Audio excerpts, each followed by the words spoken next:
Welcome to AuthorMix. I'm Katie Allender, author of Bad Girls Don't Die. Joining me are Margaret Stoll and Kemi Garcia, authors of Beautiful Creatures, Melissa De La Cruz, author of the Blue Blood series, and Cecil Castellucci, author of Rose Sees Red. My favorite book is War and Peace, and it always sounds so, and it's so pretentious when I say it, and I always kind of cringe a little because like, oh my God, that, you know, but I actually didn't read it until I was 25, I was just 23, and I was really depressed, and I think I spent 3 months just on my futon reading this book, and it actually kind of lifted me from this depression, and what I really like about it, and what I talk about a lot when I talk to kids, is there's so much now in our literary culture, the highfalutin literary culture, about the worst things that we can say to each other, the terrible grayness of our lives, you know, the saddest part of life, you know, all this betrayal and sadness and just drudgery. And I just feel like writers aren't talking about how the happiness of life. And War and Peace is really about this happiness between a family, between a brother and sister, you know, your parents, you know, your friends, or just like being full of life and, you know, just love and joy. And, you know, there's war. I tend to skip the war parts. I really like the peace parts, you know, because there's also a lot of balls and like fashion and sleigh rides, and you know, you never think of this when you think of War and Peace. You think it's just like, oh God, what a slog, and it's just that, you know, and I always say they should, like, you know, give it kind of a Twilight cover, like Wuthering Heights. You know, maybe the kids will read it. Yeah, so people aren't afraid of long books. Yeah, anymore. I mean, look, it's long, it's big. I read this book right when I was trying to write my first novel. And I always really liked that about it. I liked the kind of 19th century, you know, because that wasn't really that popular, you know, maybe like 10 years, you know, like now I think narrative is coming back, you know, but you know, there was that whole kind of like postmodern kind of James Joyce, you know, like if you were going to be a writer, you had to kind of reinvent the language and do all that, you know, but now I think story is coming back, and I think that's a big part of the book is the story. I love the book Persuasion by Jane Austen. It's my favorite Jane Austen book, although I'll read them all, you know, in a pinch. Pride and Prejudice will do.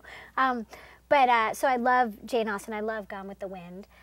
But I think the story that really made me want to become a writer is Star Wars, which I know is not actually a book, but that for me was the moment when I saw that movie. It was the moment that I knew that, it's a spoiler, but you know, Darth Vader goes spinning off at the end, and I was like, I was like, oh my God, there's going to be another story, there's going to be another movie, and it was the moment that I knew that it was someone's job to write that story, and that's when I knew that that's what I wanted to do. And so then that began a whole lifelong affair with science fiction, and so, you know, Dune and Isaac Asimov and Ray Bradbury, Kurt Vonnegut, you know, all of that kind of stuff, and, you know, sort of segueing into, I really loved this book when I was in high school called Mockingbird by Walter Tevis. He also wrote The Man Who Fell to Earth, and so sort of a whole discovery there, and then, you know, golden age of science fiction, and then post-apocalyptic science fiction, and then fantasy books, and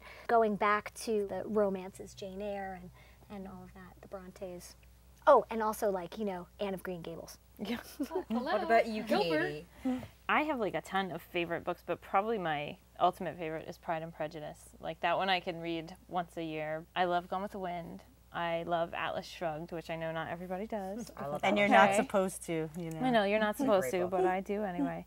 The book that actually made me really become a writer was, I mean, that made me finish my novel was On Writing by Stephen King, which I think that's the case for a lot of writers. Because he sort of broke it down, and he also made it sound fun, and he also made it sound like something that people could actually do. Like, hey, you read this book, now go do it. And I was like, oh my God, I can actually do that. And then the book that actually made me sort of want to be published was when my husband bought me The Idiot's Guide to Getting Published.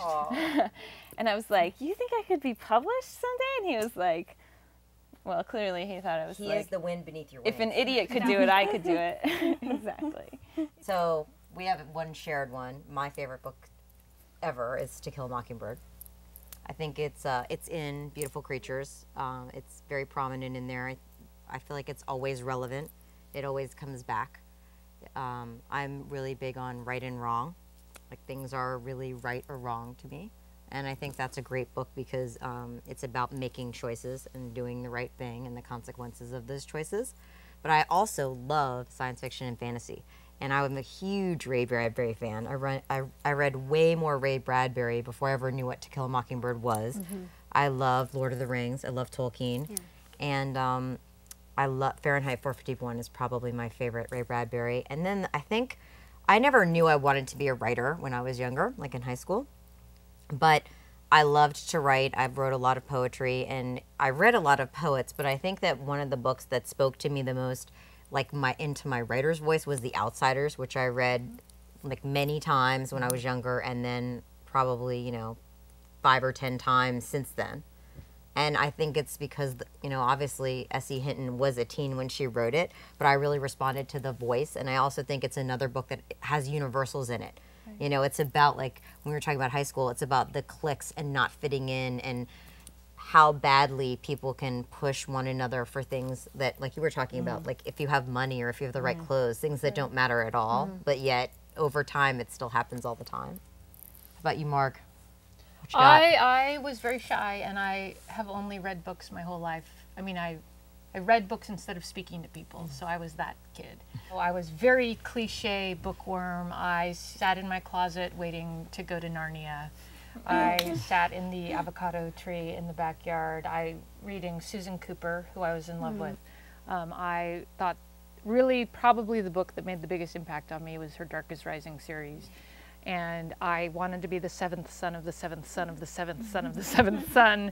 I believed in magic. I probably believe in magic. I really wanted to build fantasy universes. So when I made video games for a long time, and Cami comes out of comic books, that's one thing we talk about, we really do have in common is we love the characters, we love the love story, but I want to build universes. I mean, I want to know everything about that universe. And I also spent time in science fiction.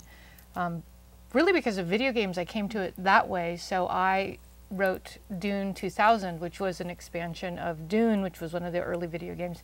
And I got to invent a House Ordos, and, you know, and I got to write, you know, the character dialogue for Paul Atreides, and, you know, I got to add on to Dune only in the video game world. So there was like, I'm one of the only people who's read all the Dune books. And you. Yeah. So I married my husband, actually. Really? He'd read them all too. Dune, And he was cute. Good way to pick a husband. Dune, you know, Dune, coming at it from Southern Gothic where we are, it has that epic, you know, the space epic, the space saga had its own kind of appeal to me. As does Star Wars. As a Star Wars, so I had this kind of 2 years where I only read science fiction. And so for me, it's all associated. I'm really a high fantasy girl right now, which I know is not cool, but that's where my heart is. It has always come out of, Diana Wynne Jones also is a huge impact on me. And this kind of the ability to create likable characters within unreal universes. Right. So for me, it's always been about escape and wanting to find a place that where I fit in when I didn't fit in anywhere in the known galaxy. You know, I needed my own space, so that's my safe place, is very far away. Thanks for joining us. Go to AuthorMix.com to learn more about us and our books, and sign up for cool giveaways. Plus, watch more episodes of AuthorMix. Find our books in bookstores and libraries, and keep an eye out for our upcoming releases. Tell us really quickly about what your next project is. Our next book is the sequel to Beautiful Creatures. It's called Beautiful Darkness, and it comes out this fall.